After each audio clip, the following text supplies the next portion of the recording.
After Five Nights at Freddy's 4 came and went, the fandom was left utterly confused and without any widely agreed upon answer to what the story of the game was supposed to be, and to this day, fans are still trying to piece together the lore of this utterly confounding game. But the confusion about FNAF 4 would pale in comparison to what was about to come next, Sister Location. Instead of getting answers to the unsolved mysteries of the previous games, fans would only be met with more questions and complications. On top of that, Sister Location's Easter eggs seem to massively retcon some of the key story elements of FNAF 4 in particular. This led many to believe that Scott wasn't satisfied with the community's reception of FNAF 4, and since its originally intended story was never solved, he changed his mind and gave it a new meaning within the context of a brand new story. Except, according to Scott himself, that isn't what happened at all. The last thing that I want is for anyone to think that I recklessly changed details on a whim. I assure you, that's not the case. There have been other times, however, when my original intentions didn't come across clearly. In those instances, I try to make a point to clarify in the next game. That's not really a retcon, it's simply an attempt to guide the story toward where it was originally intended to go. While it's true that the story has developed new details over time that may not have been planned from the beginning, that doesn't mean that the pieces don't fit together as a whole.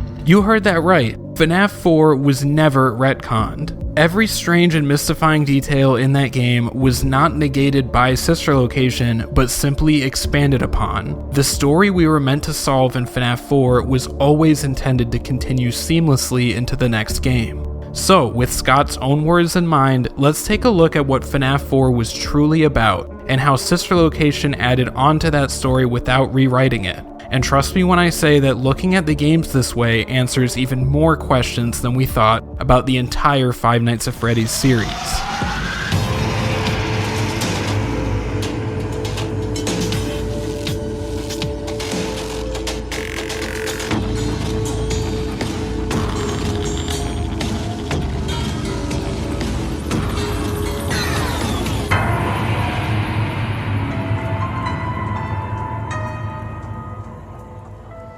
First, let's answer the question of what FNAF 4's story was supposed to be before moving on to Sister Location. In my first video on this channel, I theorized that FNAF 4 was the final chapter of the first major narrative arc of the games, what I called the MCI arc, or the Story of the Missing Children Incident. Scott said that he was surprised that nobody figured out FNAF 4's story, and one of his major hints in the GT livestream was the sentence, 4 games, 1 story. To me, this clearly indicates that FNAF 4 was meant to be solvable from the first 4 games alone. And what is the story of the first 4 games? The MCI. Their deaths, their possession, and their eventual release. Since Happiest Day appears to be a recreation of Bite Victim's birthday in FNAF 4, the parallels make it clear that he was meant to be the odd man out, the receiver, Golden Freddy, the 5th missing kid.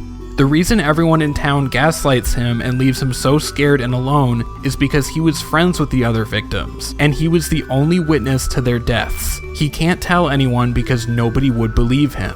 Nobody except the ghostly Fredbear plush, who is haunted by the spirits of his 4 dead friends. To me, this is the most reasonable interpretation of FNAF 4 using the first 4 games alone. Even if you don't agree with that assessment, you should stick around, because I think you'll find the way this narrative connects to Sister Location very interesting. Scott intended for the MCI arc to be a self-contained story within the first 4 games, but he intentionally left dangling plot threads unresolved with the intention of picking them up in a future game. Bite Victim's story was over, but he was always planning to expand on the story of his family in the second major narrative arc of the series, which began with Sister Location.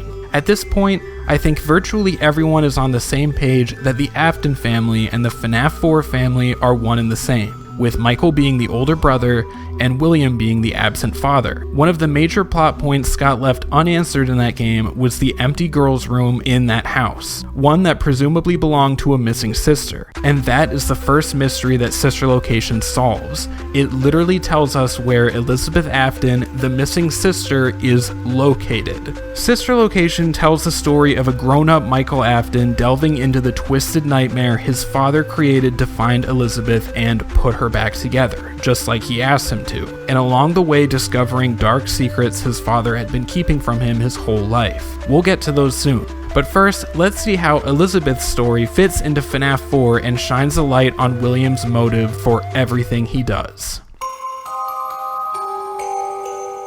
The one-day lifespan of Circus Baby's Pizza World is one of the more established facts in the FNAF canon, so I won't harp on the details too much here. The thing to know is that it was a sister location to Freddy Fazbear's Pizza / Fredbear's Family Diner, and that it preceded Circus Baby's Entertainment and Rentals, where the game takes place, by some time. It was a failed business venture of William Afton, featuring child kidnapping murder robots of his own design, much different from the original animatronics of Freddy, designed by his business partner Henry. It ended up closing on its opening day, most likely due to Circus Baby clawing and killing Elizabeth thanks to William's neglect. The fact that it was only open one day tells us a lot about the timeline of FNAF 4. First, Elizabeth's room being empty is clearly a narrative indication that she's gone, either dead or missing or lost by the time of this minigame. Empty children's bedrooms are often used in media to signify the painful absence of that child, and I think that's exactly what Scott was doing here.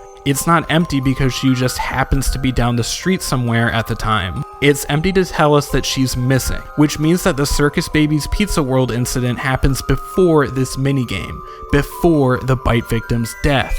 But that's not all. On night 4 of Sister Location, Baby traps Mike in a spring-lock suit, one she says came from her old pizzeria, directly calling back to the FNAF 3 phone guy tapes which mention a spring-lock failure at the Sister Location, which resulted in the Spring Bonnie suit being decommissioned. From those tapes, we can surmise that the MCI happened after this suit was deemed too dangerous to use. And under no circumstance should a customer ever be taken into this room and out of the main show area. Management has also been made aware that the Spring Bonnie animatronic has been noticeably moved. This gives us another huge clue about FNAF 4's timeline, because if that springlock failure happened at Circus Baby's, which was only open for one day, and that day was before the bite victim's death, then it's quite possible that the MCI was before that too. And if Scott always meant for FNAF 4 to be about the 5th missing kid who witnessed his friends getting killed by Spring Bonnie, then this Sister Location backstory would do nothing but reinforce that narrative, packing it out with even more evidence. Still, you might be thinking, if the springlock suits have been decommissioned at that point, how could there be so many in use in the FNAF 4 minigames? And to that I say, take a closer look at what those phone guy tapes actually say. He mentions 2 specially designed suits, but it's clear to see that there are at the very least more than 2 springlock suits at this location, and when he announces their retirement, he refers to them as the classic suits, which could mean that only 2 out of those many suits are the classic ones.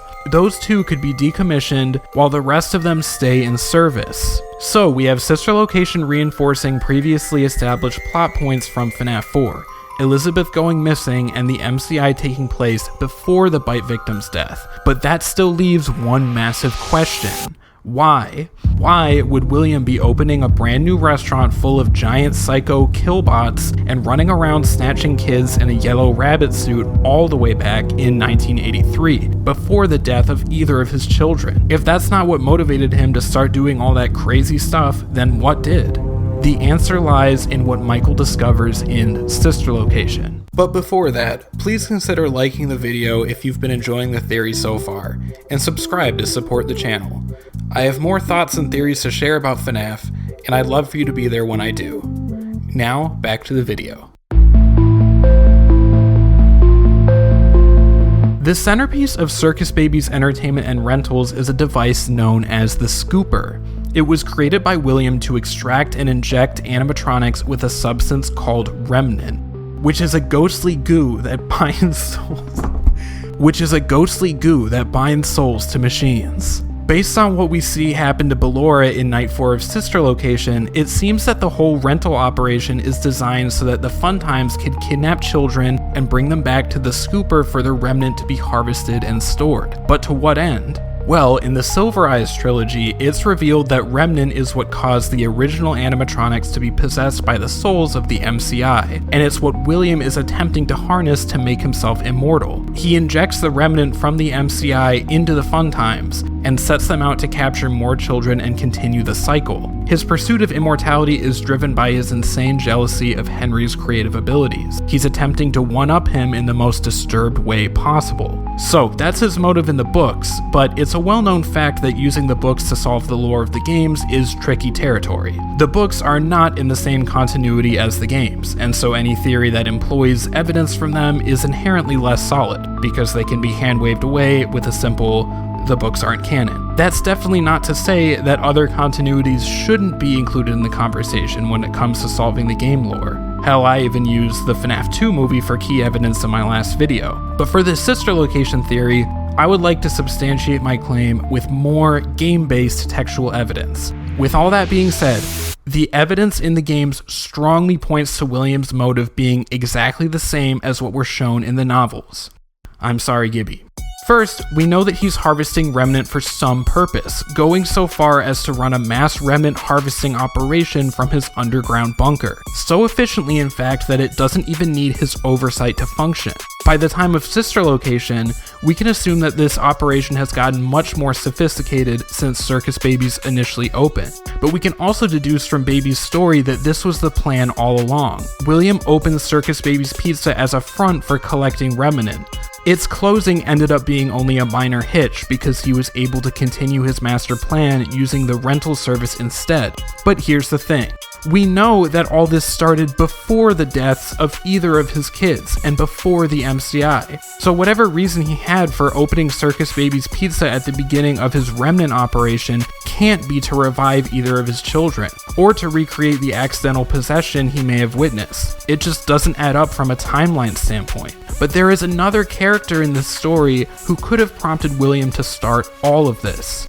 Henry. William's business partner and co-owner of Fazbear Entertainment, Henry Emily, with whom he has a very complicated relationship. We get lots of information about their dynamic in the novels of questionable canonicity. Henry was the creative mind behind the original Freddy's animatronics, and William, who was also talented but very competitive, was always jealous of him and his abilities, feeling an intense mix of admiration and hatred for him. In the books, William is especially jealous of Henry's, incredibly lifelike sentient robot daughter, because Henry was able to achieve what William never could, creating life. This was the primary driver of his mission to make himself his own immortal creation. Now, I am not saying that this version of the story is identical to the game's version, but like William, Henry is also a character in the game's continuity, and we can use what he says to see if it matches up with this motivation for William. In the game after Sister Location, Pizzeria Simulator, we finally hear from the game's version of Henry in the form of tapes and dramatic intercom speeches. In the game's Insanity ending, we not only get the blueprints for Sister Location's Scooper, but incredibly important dialogue from Henry where he talks about the role he played in what William had done, the monster he unwillingly helped to create. These lines suggest that Henry feels a level of guilt and responsibility for William's crimes, which could be to do with them falling out over creative differences in their business venture. But he gets more specific with the line, "Small souls trapped in prisons of my making, now set to new purpose, and used in ways I never thought imaginable." This, to me, clearly parallels the books, where small souls, the remnant of the MCI, were trapped within the original animatronics created by Henry, and then set to new purpose powering the Funtimes. And having these robots kidnap children on a massive scale and bring them down to an underground bunker for the remnant to be harvested would most definitely be something Henry never thought imaginable. But this line tells us even more. Prisons of my making clearly indicates that Henry made the original animatronics, or at least he did by the time of FNAF 6, which, while not a hyper-realistic robot daughter, could be the object of William's jealousy. The Fazbear Band were beloved characters that brought joy and whimsy to so many children, given life by Henry's passion and creative genius, things that William just didn't see in himself. That would certainly motivate him to open his own restaurant, not just as a petty move to rival Henry, but to begin his long-term project of creating something truly beautiful.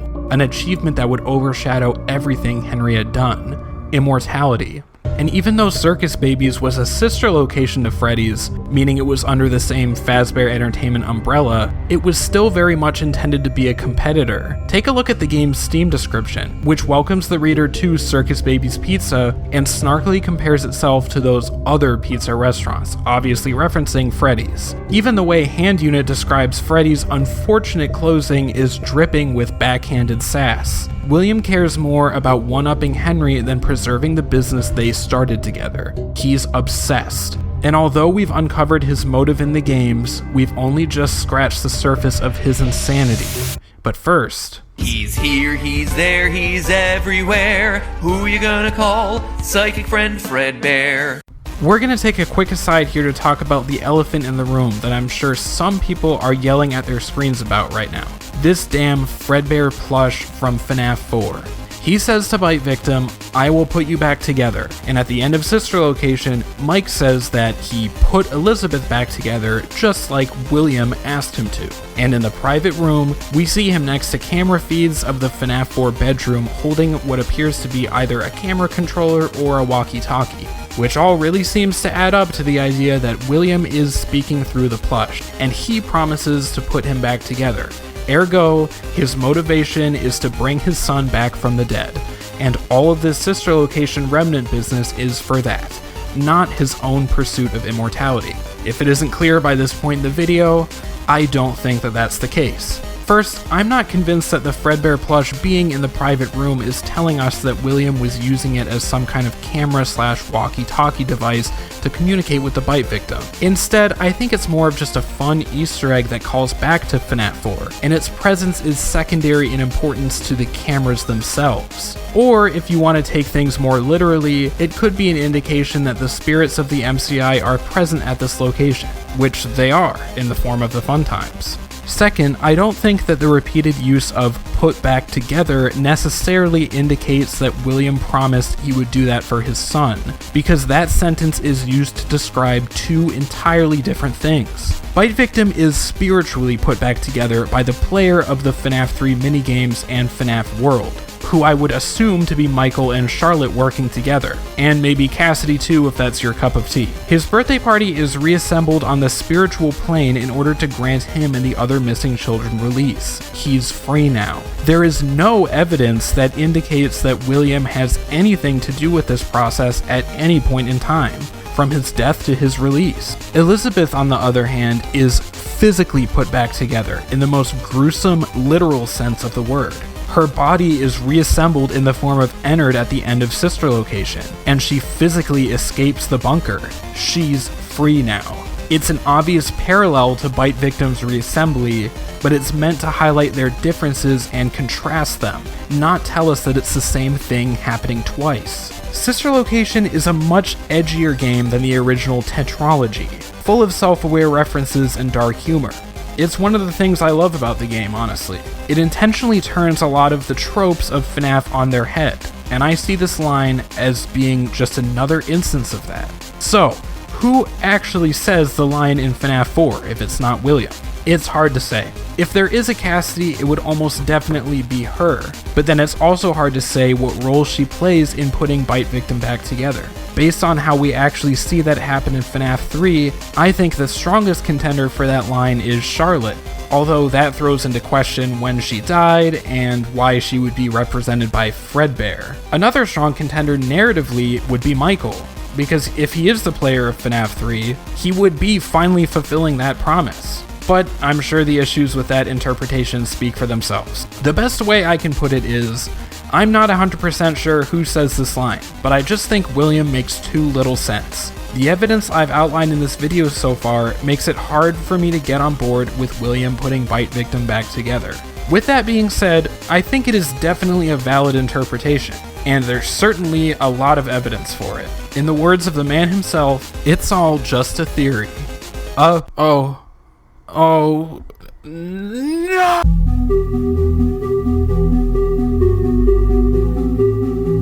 In Sister Location, Michael finds out what happens to Elizabeth, and he comes face to face with the living nightmares his father created. But his most life-changing discoveries at Circus Baby's Entertainment and Rentals lies in two instances: the breaker room map and the private room cameras. The breaker room map shows us a schematic of the underground facility connected not only to Bite Victim's house and the restaurant from the FNAF 4 cutscenes, but also the FNAF 4 night gameplay house and the plush trap hallway, marked on the map as observation. The private room cameras, password protected by 1983, show us the visual feed of those areas. But what is this telling us about FNAF 4? And what does it mean for Michael? Well, first and foremost, it's telling us that the rooms from the night gameplay of FNAF 4 are 100% real, physical locations in the world, not dreams like we all thought. But it isn't just a recording of Michael's childhood home either. It's live-streamed footage of where he currently lives. Take a look at the wallpaper and lamp in Mike's living room that we can see between each night of the game. It's clearly the same house, which may seem confusing, but it's actually just reinforcing something that Scott was trying to get across in FNAF 4. The night gameplay of FNAF 4 is Mike being haunted not only by the guilt of his brother's death, but by the trauma of working at the FNAF 1 location. Just look at the visual parallels between both games, and the garbled phone guy calls in the background. Not only that, but look at these lines from the FNAF 4 trailer. What is it that you think you see? What game do you think you're playing? And what have you brought home? All questions being posed to Michael, who has literally brought home his nightmares from Freddy's into his actual home. These gameplay sections were never supposed to be 100% a dream, but rather supposed to show us that Michael Afton and Mike Schmidt were one and the same, and that his childhood trauma has merged with his haunting experience at Freddy's to make his life a living hell, a living nightmare from which he can never wake. That's what the player discovers in Sister Location. But what Michael discovers is that this massive underground complex of child murder and experimentation has existed literally beneath his feet his entire life, from his childhood home to adulthood, with his father watching his every move. His whole life he was completely unaware of the horrors taking place just below him, until now, and this leads us to his final speech at the end of the game's custom night DLC. After Baby tricks him into getting scooped in order to entered inside of him, and wear his skin as a disguise to escape, Michael addresses his father directly, telling him that he found it. He found his base of operations, where he had been hiding everything from him his entire life, and that he found Elizabeth too, and put her back together, just like he asked, although it may not have been exactly in the way that he wanted. Now that he's had everything taken from him, his sense of autonomy, his privacy, his family, and his very humanity, there's only one thing left for him to do: seek revenge on his father, and that's exactly what he does. So there you have it. That's how I see Sister Location fitting in with my interpretation of the story of FNAF 4. I hope you guys thought it was interesting. If you haven't already, please leave a like if you enjoyed the video, and subscribe so you don't miss the next one. Also, please leave a comment to share your take on what Sister Location is about. I'm really looking forward to hearing what you guys think. When you're done with this video, please check out my FNAF 4 video if you haven't already, especially if you'd like some more clarification about it being about the MCI and all that. That's all for now, guys. Take care, and thank you for calling 808 Freddys.